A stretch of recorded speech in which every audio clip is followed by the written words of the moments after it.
മുഖ്യമന്ത്രി പിണറായി വിജയന് ഓരോ ദിവസം കഴിയുന്തോറും പേടിയാണ്. എന്താണ് സിസ തോമസ് കൊടുത്ത ആ റിപ്പോർട്ട് ഗവർണർ എടുക്കാൻ പോകുന്നത്, അതിൽ എന്ത് നടപടിയാണ് എന്നത് പിണറായിക്ക് പോലും അറിയില്ല.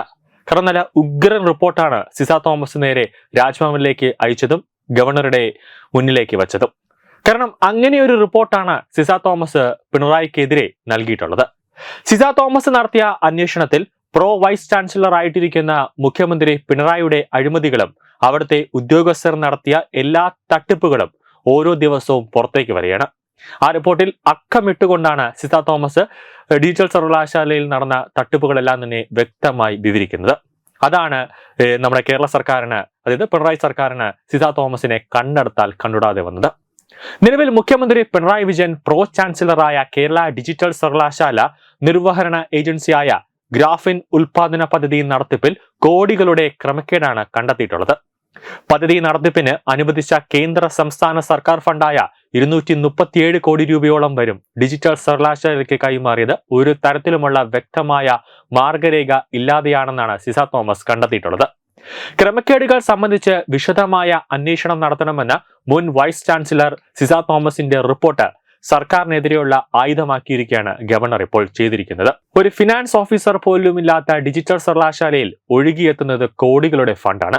കേരള ഡിജിറ്റൽ സർവകലാശാലയ്ക്ക് സംസ്ഥാന സർക്കാർ നൽകുന്ന ഫണ്ടുകളിൽ കൃത്യമായ കണക്കില്ല. പദ്ധതി നടത്തിപ്പിന് തെരഞ്ഞെടുക്കപ്പെട്ട സ്വകാര്യ കമ്പനിയുടെ വിശ്വാസ്യതയെക്കുറിച്ചും ഏറെ സംശയങ്ങളുണ്ട്. ഗ്രാഫിൻ ഗവേഷണ വികസന പദ്ധതിക്കായി കേന്ദ്ര ഇലക്ട്രോണിക്സ് മന്ത്രാലയവും സംസ്ഥാന സർക്കാരും സംയുക്തമായി സ്ഥാപിച്ച 94.85 കോടി രൂപയുടെ ഫണ്ട് തുടക്കത്തിൽ India graphene engineering and innovation centre എന്ന കമ്പനിക്കാണ് അനുവദിച്ചത്. പിന്നീട് ഒരു തിരുത്തൽ ഉത്തരവ് പുറപ്പെടുവിക്കുകയും കേരള ഡിജിറ്റൽ സർവകലാശാലയെ നിർവഹണ ഏജൻസിയായി നിയമിക്കുകയും ചെയ്തു. യാതൊരു വിശദീകരണവും ഇല്ലാതെയാണ് ഇത് സംബന്ധിച്ച് സർക്കാർ ഉത്തരവിറക്കിയത്. സംസ്ഥാന സർക്കാരിന്റെയും കേന്ദ്ര ഇലക്ട്രോണിക്സ് വിവര സാങ്കേതിക വിദ്യ മന്ത്രാലയത്തിന്റെയും വ്യവസായ പങ്കാളിയുടെയും പങ്കാളിത്തത്തോടു കൂടി നടപ്പാക്കുന്ന പദ്ധതിയായി സംസ്ഥാന സർക്കാർ 47.22 കോടി രൂപയും കേന്ദ്ര ഇലക്ട്രോണിക്സ് വിവര സാങ്കേതിക വിദ്യ മന്ത്രാലയം 37.63 കോടി രൂപയും വ്യവസായ പങ്കാളികൾ 10 കോടി രൂപ എന്നിങ്ങനെയാണ് തുടക്കത്തിൽ വകയിരുത്തിയത്. പൈലറ്റ് പദ്ധതിക്ക് 237 കോടി രൂപയുടെ ഭരണാനുമതിയാണ് സംസ്ഥാന സർക്കാർ നൽകിയത്. അടിസ്ഥാന സൗകര്യങ്ങൾ ഒരുക്കുന്നതിന് കിംഫ്രയെ നിയോഗിച്ചിരുന്നു. ഗ്രാഫിൻ പോലുള്ള നൂതന വസ്തുക്കളുടെ ഗവേഷണത്തിനും ഉൽപാദനത്തിനുമുള്ള കേന്ദ്രമായി കേരളത്തെ മാറ്റാനും ഗ്രാഫിൻ അധിഷ്ഠിത സാങ്കേതിക വിദ്യകളുടെ വികസനം പ്രോത്സാഹിപ്പിക്കാനുമാണ് പദ്ധതി കൊണ്ട് ലക്ഷ്യമിടുന്നത്. പദ്ധതിക്ക് കിഫ്ബിയിൽ നിന്ന് വായ്പ തേടുന്നതിനുള്ള നടപടികൾ സ്വീകരിക്കുന്നതിനു പുറമെ സ്വകാര്യ പങ്കാളികളെ ക്ഷണിക്കാനും തീരുമാനിച്ചിരുന്നു.